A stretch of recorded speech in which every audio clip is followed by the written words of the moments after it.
उपन्यास झड़र कबरीर पंचम भाग को आपण मानंकु स्वागत।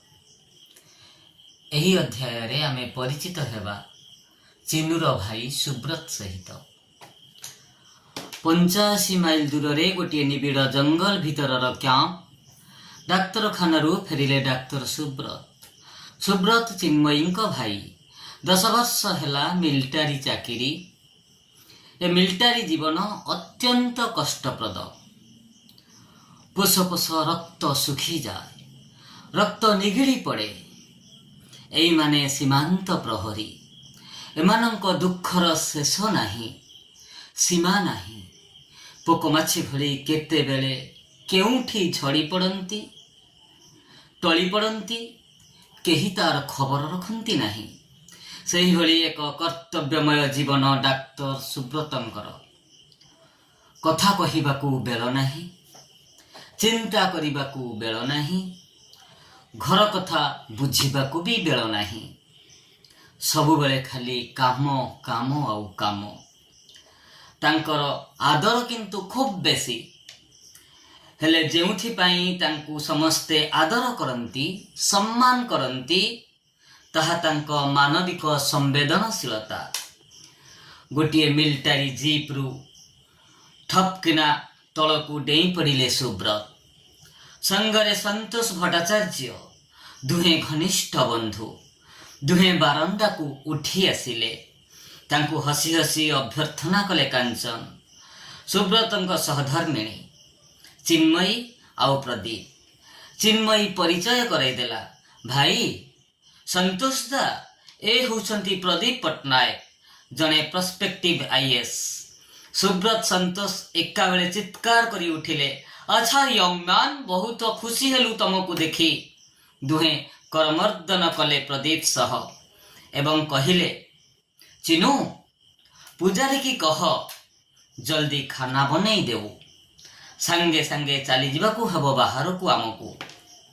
लंच टेबल पूजारी बाढ़ी दे गला बिरियानी, चॉप, ककलेट, सिमेई।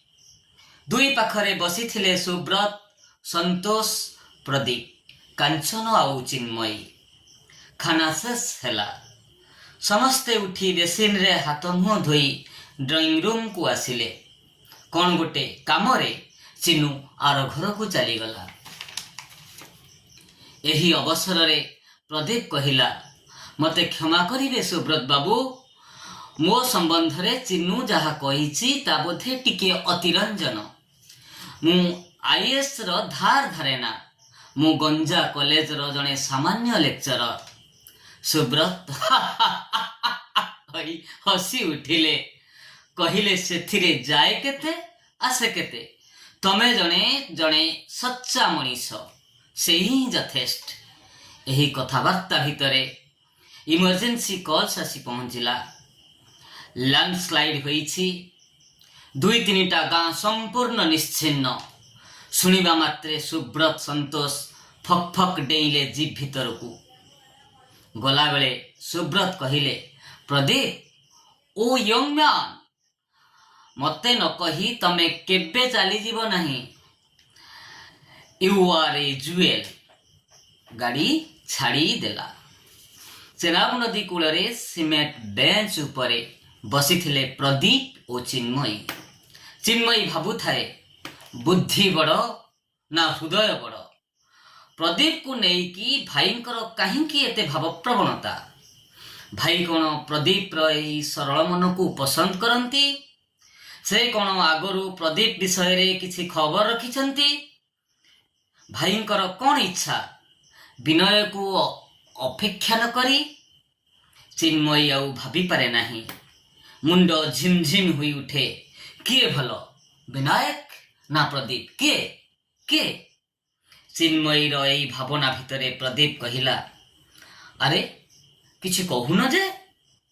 घरे तो कथा कही पागल हो जाउथिलो, एठी एकदम चुप। चिन्मयी करुण आखिरे चाहिला। चिन्मयीर 2 हाथ को मुठेई धरी प्रदीप कहिला, मु आजी चली जाउछि। चिन्मयी कहिला, ना तुमको मु छाड़ीबिनी। तुमे मो सह कथा हेबो ना? आदौ नुहे मोर को कथा तमे रखिछ जे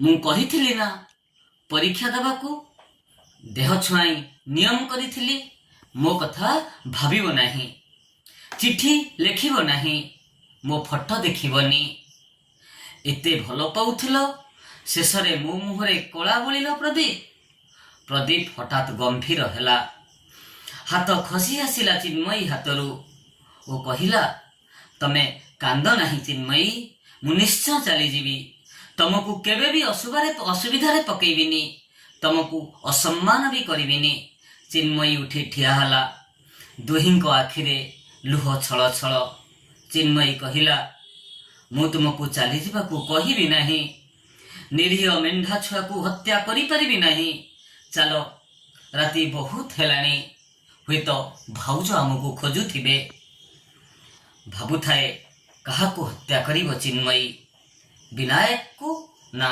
प्रदीप को गोटे निरीह मेंढा को ना गोटे निर्बोध ठेकुआ को दुहे निर्दोष निष्पाप निष्कलंक तेबे दोषी होउछि मु हाँ मु चिन्मयी पिलांक भली कई कई होई कांदी उठिला भाउज प्रदीप आर घरु आसिले कौन हेछि चना भाउज पचारिबारु तांको कुंढई धरी जोर जोर कांदिला चिन्मयी समस्ते नीरव चुपचाप शांत परिवेश पाखरे अल्प दूर रे चेयर टाणी आनी बसिला प्रदीप भाउज कहिले प्रदीप बाबू एठी बसी थांतु मु कॉफी करी आने धीरे धीरे प्रदीप आसी चिन्नू पाखरे बसी गाल आमुसी अति कोमल गलारे डाकिला चिन्नू ए चिन्नू से आखि खोलिला करुण दृष्टि रे चाहिला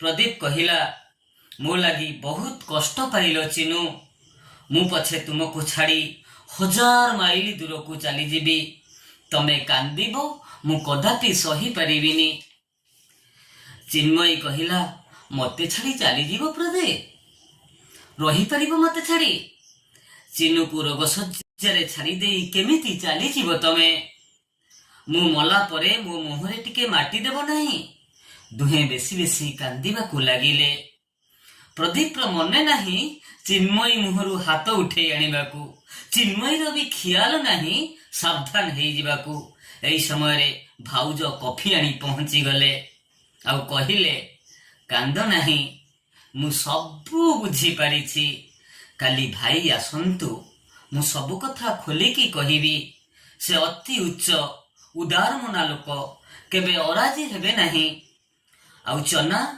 तमे ननद नुहे तमे तो मो झियो मो मार आनंद रे केही बाधा देबे नाही मु प्रथमे शंख फुकैबी हुळुहुळी पकाइबी चिन्मयी बिछना उपरे चित्कार करी कहिला भाउज तेबे चिन्मयी चित्कार कला काहेकि आमे सुनिबा षष्ठ पर्याय रे षष्ठ भाग रे आर क्लास रे बस धन्यवाद।